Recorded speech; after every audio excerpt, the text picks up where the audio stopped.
नमस्कार।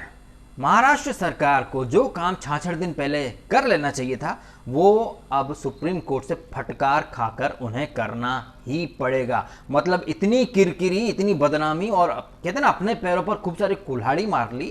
महाराष्ट्र सरकार ने अपनी जिद में न सिर्फ मुंबई बल्कि पूरे महाराष्ट्र का नाम बदनाम कर दिया है। अपनी जिद में, घमंड में, मतलब खुद को सुप्रीम कोर्ट से भी बड़ा और देश के कानून से, संविधान से बड़ा समझने वाली महाराष्ट्र सरकार को आज सुप्रीम कोर्ट ने फटकार दे दी है और सत्य की जीत हुई है। पिछले 66 दिनों से सुशांत के फैंस लगातार ट्रेंड कर रहे हैं, जगह जगह प्रोटेस्ट हो रहे हैं, रोज एक खुलासा हो रहा है। पूरी दुनिया में मतलब इवन बच्चों तक को पता चल गया है कि यार ये सुसाइड नहीं है, यहाँ बहुत कुछ छुपाया जा रहा है। और मुंबई पुलिस जो एक जमाने में प्रोफेशनल थी लेकिन अब तो अनप्रोफेशनल है, रक्षक भक्षक के किरदार में आ चुके हैं। सबूतों को मिटाया जा रहा है, गुनहगारों को बचाया जा रहा है। जो गुनहगार है वो विक्टिम कार्ड खेल रहे हैं, वो किसी की बहन के ऊपर, किसी के पिता के ऊपर लांछन लगा सकते हैं लेकिन रोना रोते हैं कि भाई उनका मीडिया ट्रायल बंद हो, असैसिनेशन, कैरेक्टर असैसिनेशन बंद हो, लेकिन वो दूसरे की बहन का कैरेक्टर असैसिनेशन कर सकती हैं। कौन? वही नागिन रिया चक्रवर्ती। अब देखते हैं कि रिया कैसे बचती है। अब देखना इंटरेस्टिंग होगा कि रिया को बचाने के लिए महाराष्ट्र सरकार साम दाम दंड भेद के अलावा और क्या क्या करती है।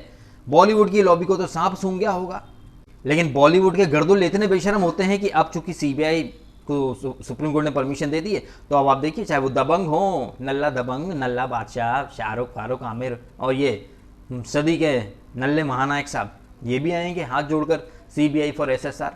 60 दिन से मुंह में दही, फेविकॉल सब जमा के बैठा रहे। ये न सिर्फ ये लोग बल्कि नेशनल मीडिया। अभी मैंने न्यूज़ जब सुशांत के इस वर्डिक्ट की देखी, आप बिलीव नहीं मानेंगे, मैंने एनडीटीवी लगाया और वहाँ क्या चल रहा था, दिल्ली में बारिश होगी या नहीं होगी। मतलब आप देख लीजिए, जहां ये खुद को सच, इंसाफ और न्याय की बात करता है एनडीटीवी, बहुत फिक्र बताई जाती है, लेकिन इतना इंपॉर्टेंट ये वर्डिक्ट जहां पर एक तानाशाही सरकार को सुप्रीम कोर्ट ने फटकार लगाई है। सोनिया गांधी ने भी मोदी जी को चिट्ठी लिखी थी कि क्या इस देश में फ्रीडम ऑफ स्पीच है, क्या इस देश में न्याय और क्या इस देश में कोई बोल सकता है? उन्हीं सोनिया गांधी की पार्टी है महाराष्ट्र में, लेकिन यहां पर अर्नब की आवाज को दबाने की कोशिश की जा रही है, धमकियां दी जा रही हैं, गवाहों को जान से मारने की धमकियां दी जा रही हैं, बोलने की पाबंदी है, सवाल पूछने की पाबंदी है। तो प्लीज अब वो लोग जो रविश को या प्राइम टाइम मीडिया में राजदीप वगैरह को देखते हैं, सोनिया गांधी कांग्रेस के तले में चाटते हो, अब तो सच देख लो। उन्हें किसी सच की, इंसाफ की, किसी की फिक्र नहीं है। अगर होती ना तो डे वन से ही बोलना शुरू कर देते। कांग्रेस तो अलायंस है शिवसेना के साथ महाराष्ट्र में, और ये सब मिल करके जनता को बेवकूफ बना रहे थे पिछले 60 दिनों से। सीबीआई को ना ना ना, और अब सुप्रीम कोर्ट से फटकार खाकर अगर ये काम करना पड़ रहा तो पहले ही कर लेते, लेकिन करते क्यों भाई? विनाश काले विपरीत बुद्धि जो है, एक वीडियो में मैंने कहा भी था ना, बंदर के हाथ में उस्तरा अगर आप दोगे तो वो अपने नाक कान काटेगा, दूसरे के भी काटेगा। लेकिन ऐसे बंदर क्या ये समझते हैं कि वो बहुत कुछ कर सकते हैं, लेकिन बंदर को कंट्रोल करने के लिए एक मदारी होता है और उस मदारी के ऊपर भी एक शक्ति होती है। फिलहाल तो हम उस शक्ति को सुप्रीम कोर्ट कह सकते हैं, क्योंकि सुप्रीम कोर्ट ने न सिर्फ जन भावना का सम्मान किया बल्कि बिहार पुलिस ने जो एफआईआर की थी और उसके ऊपर ये मुंबई में, महाराष्ट्र में रिया चक्रवर्ती, उसका वकील, महंगा वकील, ये सब जो कानूनी दांव पे चला रहे थे कि बिहार पुलिस का तो ज्यूरिडिक्शन नहीं है, अधिकार नहीं है।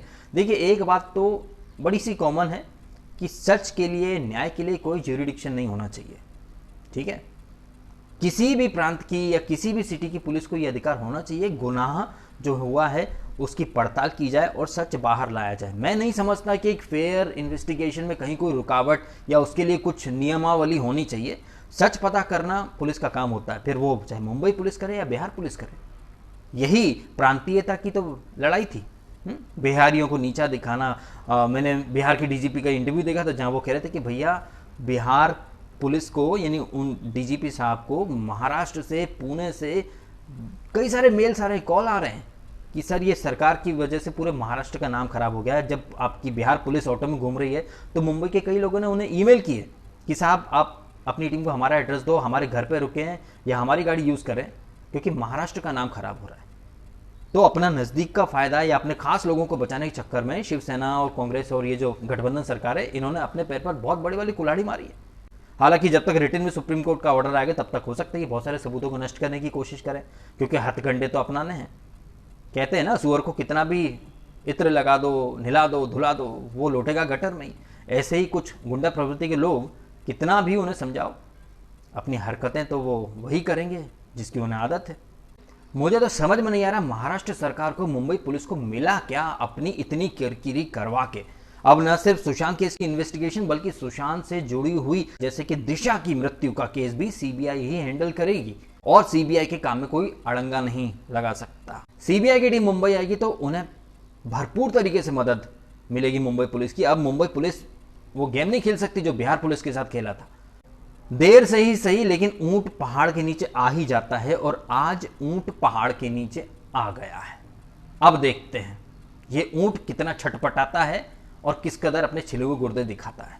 Having said all these things, एक बात तो एकदम साफ हो चुकी है, अर्नब गोस्वामी, सुब्रमण्यम स्वामी, ईश किरण, शिखर सुमन, रूपा गांगुली जी और हाँ सुशांत की फैमिली को हम कैसे भूल सकते हैं। उनकी बहन है, उनके पिताजी 74 ईयर्स की एज में वो एक लड़ाई लड़ रहे हैं, उन्होंने अपना बेटा खो दिया है। उनका दुख समझने के बजाय लोग तो सुशांत के परिवार पर ही, उनके पिता के ऊपर लांछन लगा रहे हैं। और सुशांत के ऐसे असंख्य फैन जो इस इंसाफ की लड़ाई में डे 1 से लगे हुए हैं, आज कहीं ना कहीं उन सबकी प्रार्थनाएं कबूल हुई हैं और सबकी कोशिशें रंग लाई हैं। और जो पावर में बैठे हुए लोग हैं और उन्हें डिफेंड करने वाले जो लोग हैं उनका मुंह काला हुआ है। सच्चाई का बोलबाला, झूठे का मुंह काला। Now let's wait and watch. I am sure कि एक फेयर इन्वेस्टिगेशन होगी और जो कातिल हैं और जो सुशांत का सच जो है वो बाहर जरूर आएगा। रिया चक्रवर्ती ने बहुत चालें चली लेकिन सारे दांव उल्टे पड़ गए। ज्यूरिडिक्शन का, इलीगल है, ये है, वो है। अब तो कम से कम जो लोग डिफेंड में थे रिया के या सीबीआई इन्वेस्टिगेशन के अगेंस्ट थे जो लोग, अब तो कम से कम शर्म से डूब मरो।